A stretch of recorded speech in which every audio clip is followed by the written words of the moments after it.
వెంకటేశ్వర స్వామి వారు తనే బయలుదేరి వచ్చారు. వచ్చి ఏమో అనంతాచార్యులు అనారోగ్యం తగ్గిందా అన్నారు. ఇటువైపు నుంచి అటువైపు తిరిగి పడుకున్నారు.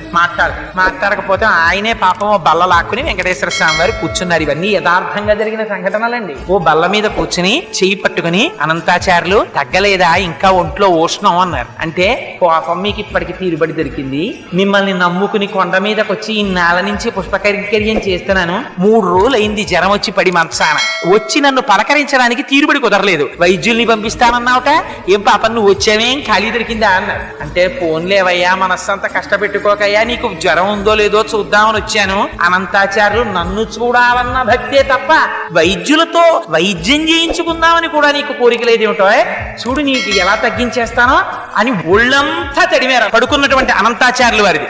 ఆయనకి జ్వరం అంతా తగ్గిపోయింది. లేచి నిలబడి కపాల కాళ్ళ మీద పడ్డారు. పడి స్వామి అలకొచ్చేసింది, ఏం చెయ్యమంటారు, ఎప్పటి నుంచో ఈ శరీరానికి ఉండిపోయిన ఉద్రేకం అహంకారం, మీరొచ్చినా కూడా అంత కోపంగా మాట్లాడాను, మీరు రాలేదని మనస్సులో ఉన్నటువంటి వ్యగ్రత చేత అలా మాట్లాడాను, మరోలా అనుకోకండి స్వామి.